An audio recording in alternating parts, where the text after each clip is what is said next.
If you are a first-time home buyer in Utah and you are getting ready to take the leap into home ownership, today's video is for you. I'm going to be giving you tips, things to be aware of, and just timelines, all kinds of stuff that you need to know for your first home buying experience in Utah. So let's jump into it. So when it comes to buying a house, it is likely going to be the largest purchase you ever make in your life. So you want to make sure you're educated on the process and what to expect before you jump into it, so it's not quite as much of a shock. Now, if you're new to my channel, my name's Melissa Ballman, and I'm a real estate agent here in the greater Salt Lake City area since 2006. So I've seen all kinds of different markets, and no doubt about it, 2025 has been an interesting market. Luckily, now here at the end, we're starting to see interest rates go down into the 5% again. And so we are having more buyers coming to the market, which is why I wanted to do this video for all of you thinking about making that jump. So this video will help you get everything in order and kind of be able to conceptualize what to expect in this process. Now, the number one thing that you want to do is start getting your financial documents together. So things like your W-2s, your tax returns, pay stubs, bank statements, things like that that you're going to need to supply to a lender. And that's going to be your next step, is get pre-approved. Now, if you don't have a fantastic local lender, reach out to me. I work with some great local lenders that are really good at helping buyers understand the process and very knowledgeable themselves. So notice here, I did not say start looking at houses, because getting pre-approved and having an understanding of what you can afford and what you can be qualified for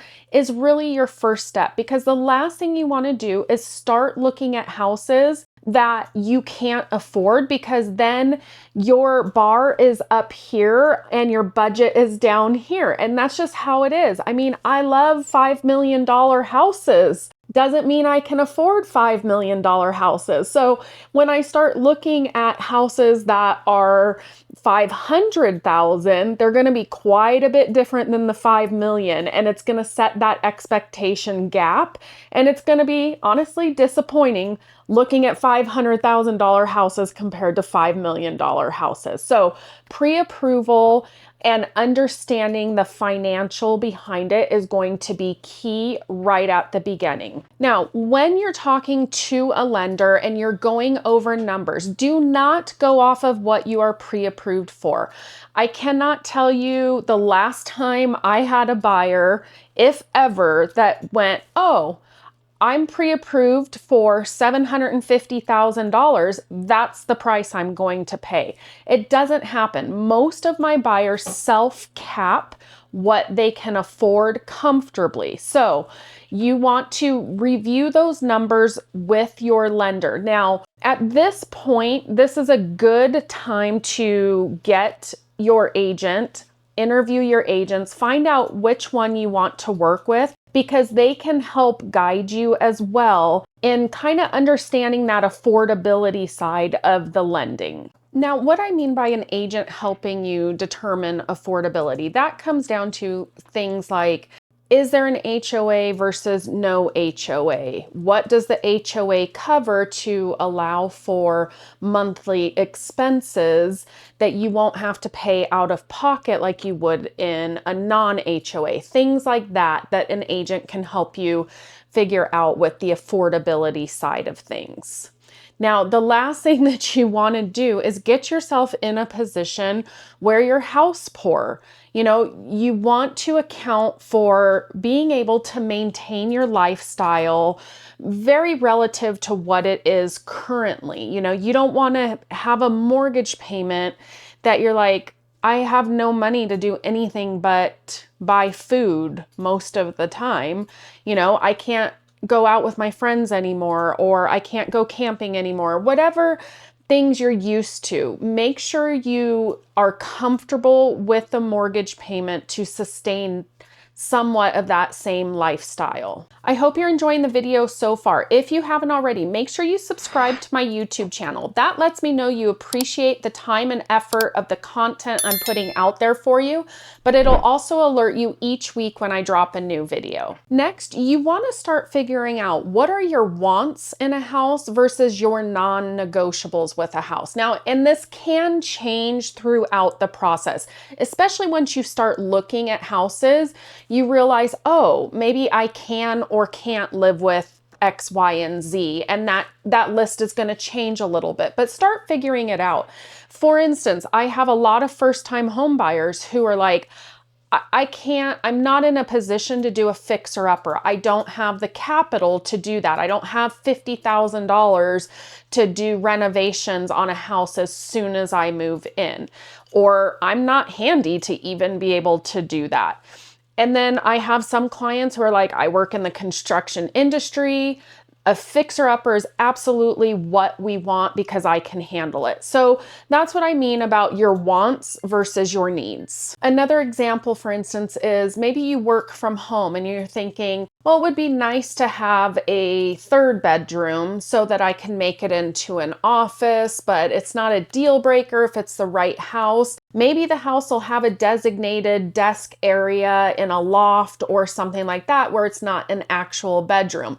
So that might be more of a want than a non-negotiable. So things like that, start planning and writing that out or getting it in your head of what is non-negotiable versus a want. When you're considering which agent to use and which lender to use, especially as a first-time home buyer, you want to look at how responsive are they to you, because first-time home buyers especially, or people relocating to Utah who are not familiar with our processes here in Utah, have a lot of questions. And if you can't get a hold of your agent or your lender, that can be very stressful for you as a buyer, not being able to have the questions answered. So look at timeliness. Now, when you are looking at homes, we as agents have to do something called a buyer broker agreement.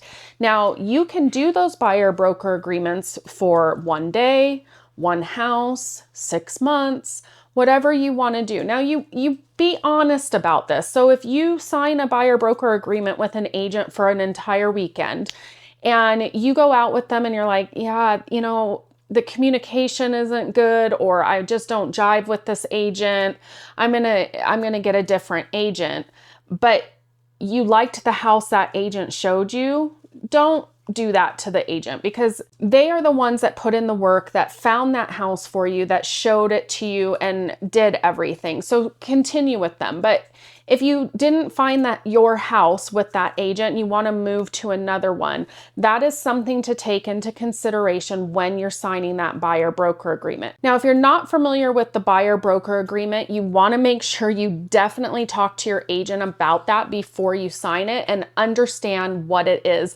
It's a whole different topic that I'm not going to go into on this video, but make sure you ask questions and understand the terms and length of that buyer broker. Now, before you write an offer, make sure that you have comps run on that property.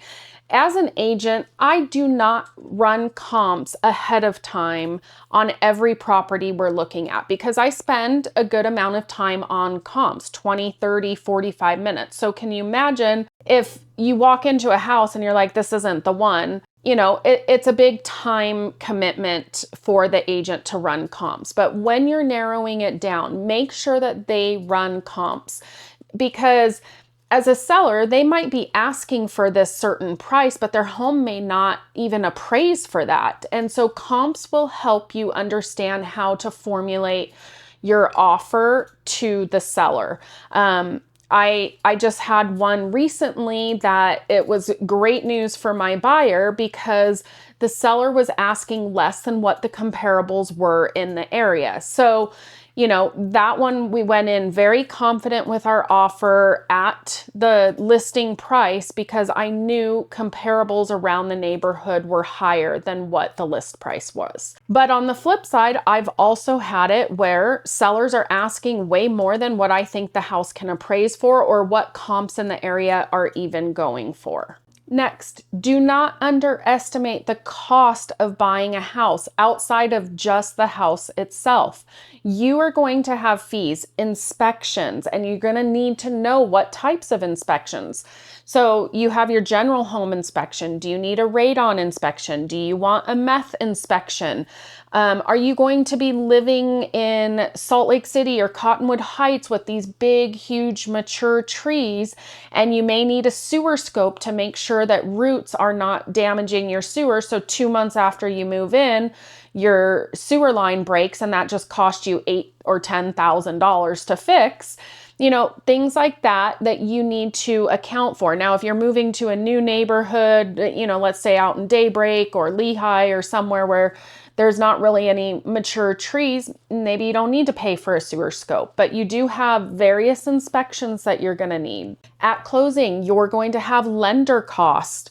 You're going to have appraisal cost. You're going to have to pay for title insurance, which is usually depending on the sales price.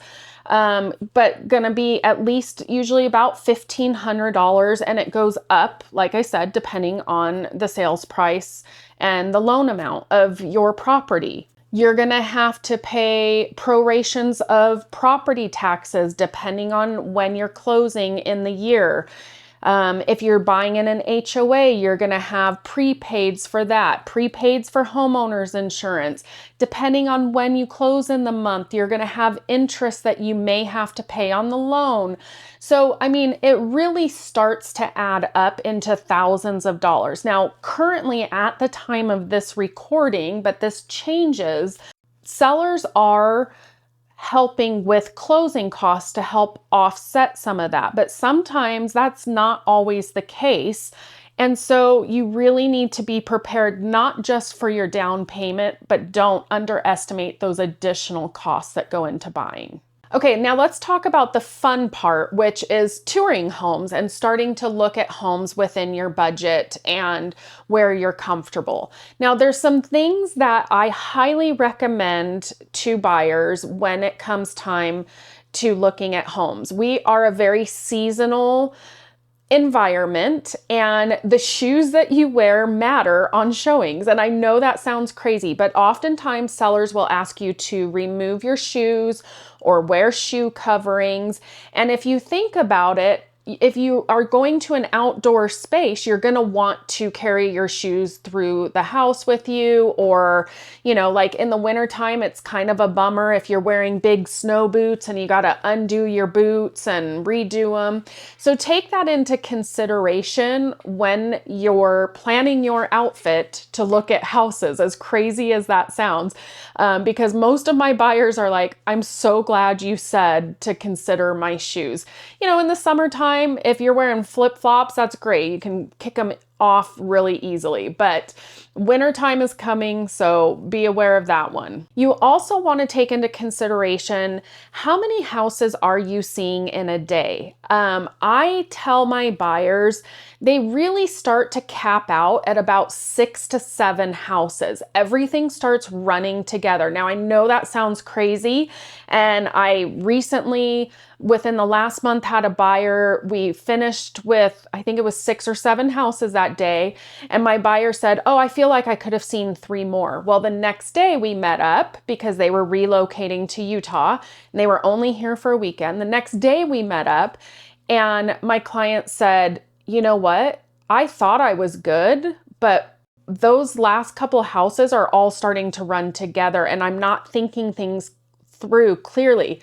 Interestingly enough, a house they weeded out on day 1 with the house fatigue is the house they actually ended up buying when we went back when they were more rested and everything wasn't running together. So don't push it. Consider how many houses you are seeing in a day. Also, do not bring pets to showings. We all love our animals. I'm an animal lover. I have them myself. But these are people's private homes. They have allergies and different circumstances. You cannot bring your pets to showings or they're going to have to sit in the car, and that's not fair to them either. So plan on leaving your pets home.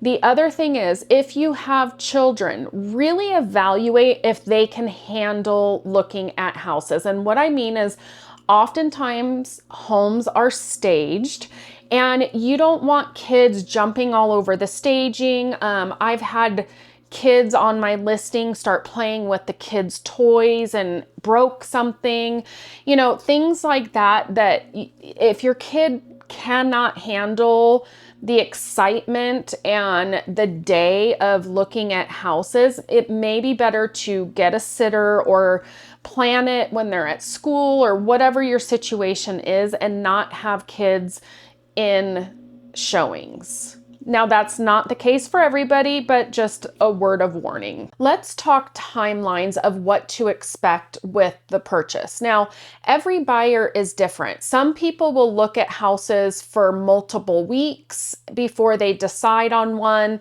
Some will decide within about 4 days. So let's put that aside of how long it takes you to find the actual house and talk just about the process. And what I mean by that is, from the time you write your contract and go under contract, so the seller and you agree in writing to the terms of the purchase, typically it's going to take a lender anywhere from 21 to 30 days is the safe bet to close on the property. Now, there are times, I've had this just recently last week, where the buyer my client was ready to close in the middle of the week, but the seller could not be out until the weekend.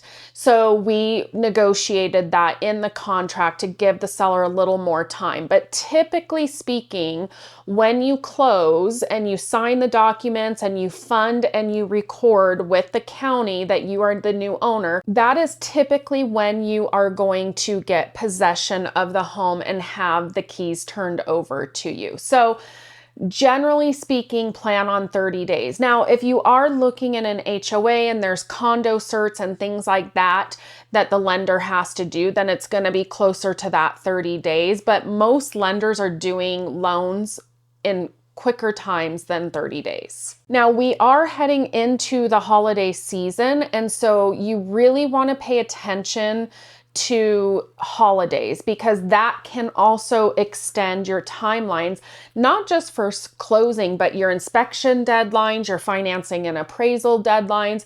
You want to make sure that you're not counting in bank holidays in your timeline and giving yourself extra time if there are. So, you know, like Thanksgiving week, Thanksgiving falls on a Thursday. So Thursday and Friday, people really aren't going to be doing anything. So right away, you've already lost 2 days out of your 30. Or if you're in an inspection period, you know, 2 days out of 10 or 14 is a lot. It's a big chunk. So make sure that you're watching those dates, and your agent should actually be doing that, but it's always good to double check before you sign a contract and an offer to make sure you are good with the dates and there's nothing that maybe your agent missed. So I hope you found this helpful for you in your home buying journey and getting the process going. If you are considering making a real estate move, I'd love to connect with you. Shoot me a text or give me a call. That is the best way to reach me. But as always, make it a great day.